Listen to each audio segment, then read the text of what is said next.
We've been living on this boat, Curiosity, for almost 4 months now, and we get a lot of questions, and we can't get to all of them, but it doesn't mean that we can't try.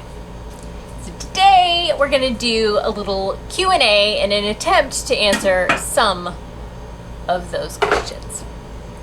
Our first ever Q&A. Yeah. Yeah. So I just posted on Facebook and Twitter asking, what do you want to know? So let's dive in.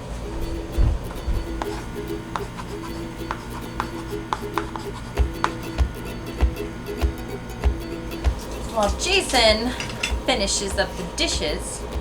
She won't let me let them soak.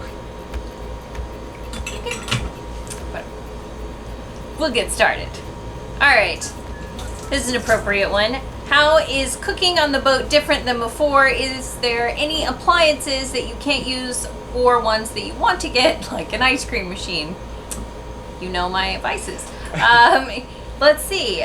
Cooking any different? I would say not necessarily. It's pretty much the same as the RV. We have a propane stove, which works. We almost never use. Okay, it works just fine. It's just it creates a lot of heat, which you don't usually want inside. I tend to gravitate towards electrical devices. One, because we usually set ourselves up, as we have done, with enough lithium power and solar to offset my electrical needs. Also, just because the electrical devices just create a lot less heat. This is one gadget that is actually sitting here because I'm getting rid of it. So I won't tell you about that. It's been with us for like, I don't know. We've had this since long before we ever hit the road or were nomads or anything else. It's at least 10 years. It's starting to slowly die. And also it's made to be on a level surface, so the juices and stuff kind of tend to spill out and onto everywhere else. And since the boat is absolutely never level, Never. not the best device. Love my central oven. I do a lot of baking in this. Cooking all kinds of things. You've probably already seen these in our videos. And then I just got this as a replacement for this because it's somewhat similar. It's not quite a panini press or a griddle, but it has a little lip so stuff doesn't go everywhere while we're underway. She might have a problem. I'm just saying. Then that's it. Should I go get the bread maker too? No. But I do have a bread maker, and I love my bread maker. And fresh bread, not having to go to the store as often, is awesome. And an induction plate, and that's my kitchen. But minus this. This is Yeah, that away. one's going away. Yeah. Are you coming along over there? Slowly but surely, I'm almost done. Almost Okay. done. Go ahead and answer another question. How are the kitties mastering their sea legs? I'll let them answer. Cleo, how are your sea legs? Do you like living aboard a boat? Nod or blink if it's yes. Ignore me if you love your life on the boat. Yeah, she loves it. All right, let's go see Singa. This is Singa's room. He's taken over this cabin for whatever reason. Singa. Singa, how do you like life on a boat? Do you have your sea legs? Do you just nap all day? So yes, the cats are fine and they very much enjoy their life aboard the boat. I think they like the extra freedom when we were out on the hook and they get to run around and stretch their legs and bask in the sun. And Even the sailing part, they just sleep. So they stay in here with the AC on if it's rough. If it's not rough, you don't turn on the AC. They're fine in here with the airflow, but they don't even want to come out. So I think they love it. So far, so good. yeah. I think I'm done. Okay. We have a lot of questions about solar and power management and technology, but a lot to do with solar and how are we running AC, can we run AC all day 24/7 and all that. Air conditioning, solar, running the AC off the batteries, generators, just general technology stuff. It's a whole nother 20 post, at least, ice maker. And but I can show you quickly our solar. It's kind of funny, life in a marina. We're stuck and we walk off of our little boat onto this, I don't know, 60-foot Sunreef, which is like a $1.5 million boat, just to get to the dock. You should take that. I don't have my shoes on. Okay. And that's the solar. That's the solar. It's kind of a mishmash right now. The stuff on the back here is from Go Power, the stuff we stole from the RV. The other panels were already on the boat. There's 2 different charge controllers inside and 4 300 amp hour lithium batteries. I'll link to the solar that we have and the lithium batteries that we have on our website on the post to go with this video. But that's so much information and so much to talk about. I'm gonna have to save it for another time, but sneak peek, I guess. This is a good one. Where do you store dried goods and how much do you carry? Saw the additional freezer for Nikki's ice cream obsession. Okay, so the freezer actually does house more than just my ice cream. But yes, that is here, and it has made a big difference in how much we can carry because now we've turned our freezer into just a refrigerator, so we have double the capacity there, and then this thing actually works much better as a freezer than the thing that came on board. So I'll show you that. Oh, and I'll show you dried goods. So now these are both refrigerators and can house a lot more food, which is good.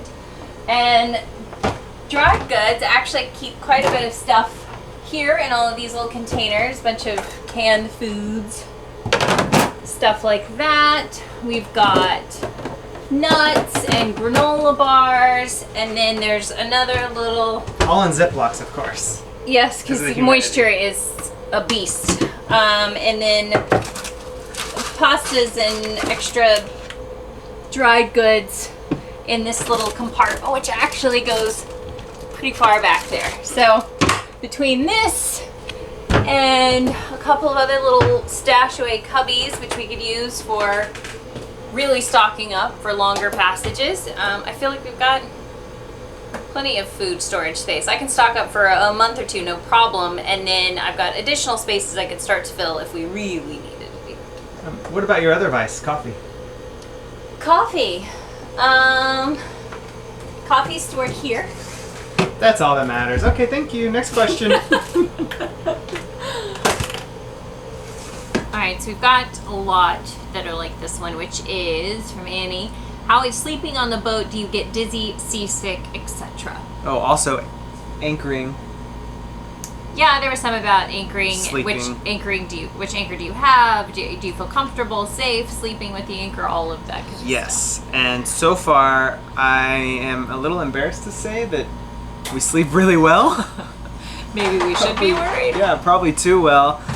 We just set anchor alarms. Yeah, we set an anchor alarm, which there's apps for that, and then newer systems, not our old beast of Marine, have that built into as a thing you can drop a pin. I don't know, but anyway. Yeah, but when we have the GPS, we set the little GPS on the iPad right next to us, so we can, if we wake up in the middle of the night, we look out the window, we look at the GPS, we can see how far our boats move, so we feel safe and just can easily fall back to sleep. Yeah, because we can see our track, how we've been moving, and then the anchor alarm is set, so it'll go off if we move a certain distance from our original coordinate. It's wonderful. The boat kind of just rocks a little bit, and you hear the water running along the holes. The holes, yeah. So it's not uncomfortable by any stretch of the imagination. It's I don't know. There's just not that much movement. I think that's a big plus of having a catamaran. Is it's pretty darn stable. It's just you don't realize that you're on a boat.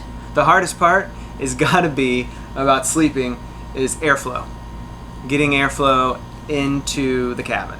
Yeah. So you can sleep comfortably when it's 90 degrees still at night with the water being 85 degrees. Yeah, Florida summers are a beast, man. Beast. So airflow is the only thing. We've had to run the air conditioner overnight a couple of times. Which then you wake up and your batteries are lower. Yeah. Then we can't use as much during the day, but that's a whole power management thing. But anyway, it's doable. Yeah. But for the most part, sleeping well. is, we sleep like babies. Yeah. Like Cats too. babies. Yeah. Oh, and seasickness? Oh. No. We haven't been sick on our boat, and definitely not at night. It's very stable, so it's not even a consideration. And we've been in high winds and high currents, and and popular Decent. spots where boats go by and everything. So. Yeah. So it's all been good. Yeah. Yeah. No horror stories. No dragging anchor yet. Yet. No running aground. Yet. But we do need a new anchor, and I'm sure once we get a new anchor, we will be sleeping even better. Which is really scary. Where and how often do you take on fresh water? What is your water capacity compared to the RV? Do you get your holding tanks pumped out? And what if at sea? What are the rules on that? Do you worry about leaving your boat at anchor when you're leaving the dinghy? How do you still protect it to make sure it's there when you get back? Yes, it's all one question. So water. Water is actually kind of interesting in the fact that we do have sewage or black tanks for the toilets, which we've removed 2 of them and put in composting toilets because marine heads are crappy and smell and present a whole new set of problems. And we still have 1 seawater flush toilet, and that holds enough capacity for a couple of weeks of usage, and then it does need to be pumped out properly. It's not something you just dump when you're anywhere close to the coast. You can be 3 miles or more out, and then everybody just opens it and it goes directly into the sea. And that is that's the law, that's regulation for the United States. As far as your gray water goes, that is the thing that's really mind-boggling, is the fact that there is no tank. It all just flows right out into the water. So it doesn't matter whether we're at, say, like Key Biscayne, which is a national park, or if we are right here in the marina. Everything, when we turn on our kitchen faucet or when we take a shower, it actually just goes right out into the body of water. So for me and Jason, we're already conscious about the products that we use and our environmental impact, but that, to me, if that is not a good excuse and a good reason to reevaluate what type of shampoo you're using and everything else to make sure that it's all biodegradable, I don't know what does, because you become very aware of everything that you're using, because I'm concerned about everything that's going down and into the water and that's affecting the fish. And then when you're at anchor, you look around at all the other boats and you think, do they care? And what are they doing? And what are they using? And what the heck are they pumping into the water right now? So it is a new, interesting awareness, I guess, that we didn't have before. And speaking of showers, we've also gotten a lot of water conservation and how do you get fresh water? Well, we have a water maker on board, which is amazing, something we did not have in the RV industry. We can just create water. It requires us to run a generator, but we can create water, 50 gallons an hour kind of water. It's amazeballs. And aside from that, showering is a very interesting thing. So let's take you down to one of the guest cabins and I'll show you that. I don't know why, but showering and using a marine or a boat shower was just something I never really considered before we were actually using one. Whenever you're a guest on our boat, this would be your bathroom, and this is kind of typical for a lot of marine heads, bathrooms, showers, whatever you want to call it. So you take the sink faucet, you put it up here, and that now becomes your shower. So you shower, which means you're now going to have to wipe everything down and make sure anything you don't want to get wet is put away. Your toilet paper is always stored behind a nifty little device there. So you shower, you shower, you shower, and your water slowly drains down to one of these guys. And it goes down and into here. And then you actually have to lift this guy up. Which is really hard with soapy hands. Well, especially when it's wet. So you lift this guy up because you want to make sure that all of the water drains out of here. So get this. You now have to hold down this pump and it pumps out the water. But again, not into a tank, just out into wherever you are. See?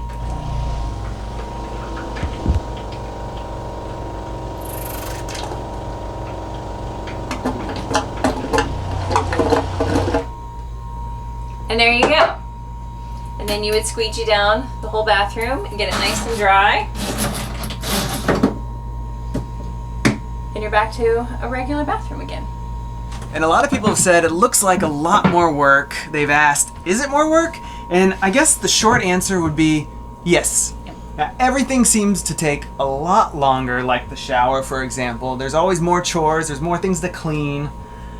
But more things to maintain, just yes. like the like just to take a shower is a tiny bit more effort. It's not exactly terrible or No. hard, but it's something interesting, new, different. And then you have to clean a filter every single week that filters out the water before it goes out. Anyways, there's something involved with everything, but it's manageable. Now we think, I think, and I think Nikki does too, that it's worth the energy that goes into doing everything is completely worth the reward that we should get very soon. No, we kind of already Yeah. have experienced some of it, but yes, it's when you get up in the morning and you can go snorkeling before you ever even have a cup of coffee. Yes. You know, it's those types of rewards that make it worth it. Definitely. Good.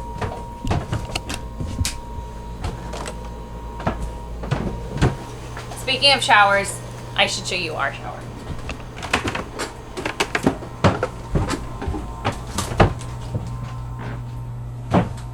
So our shower is just slightly bigger than the other one, and it's a huge shower, like way bigger than any RV we've ever had. So our head or bathroom or shower, whatever you want to call this area, is awesome. And this is one reason I love our boat.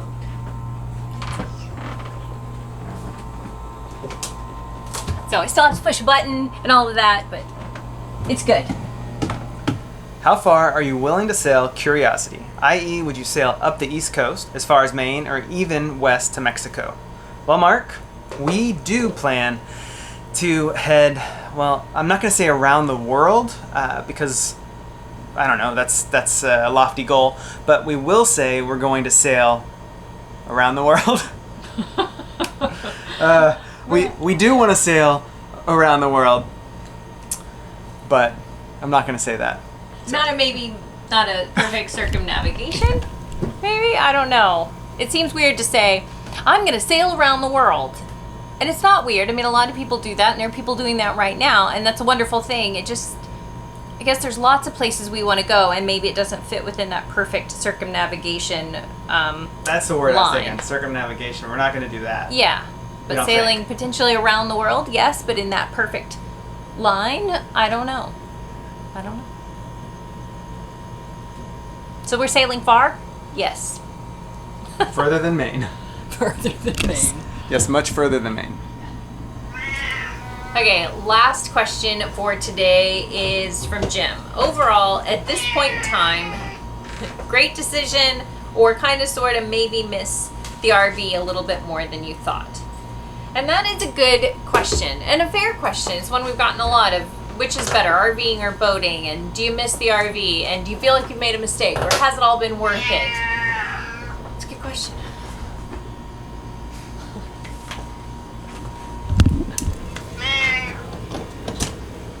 Come on. Let's go. You staying here, Cleo?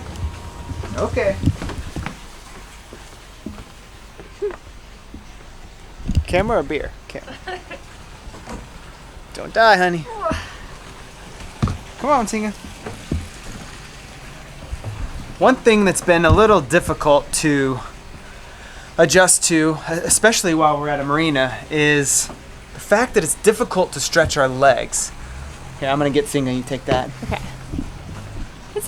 It's not difficult. It's just that whenever we were in the RV, we were usually at like state park, national park, or we were out wild camping, which means you're in nature. So you walk right outside your door and you're in it. You can go clear your mind, take a moment, see something beautiful.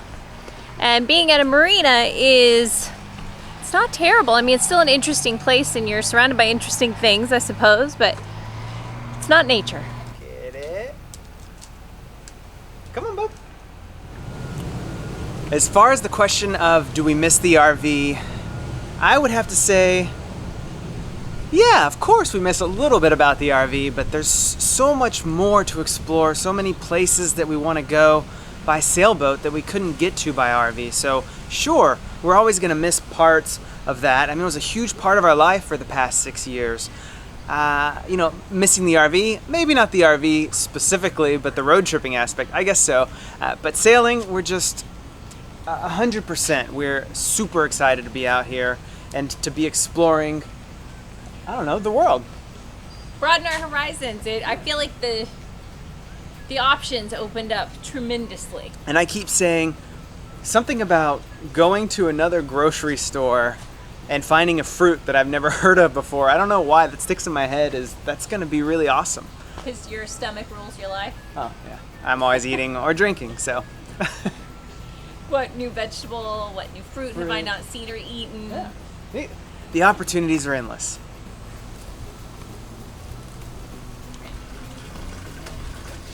Okay, so that's the end of our Q&A. If you liked this, let us know in the comment box below, and maybe we'll do some more of them. And if not, sorry you suffered through that.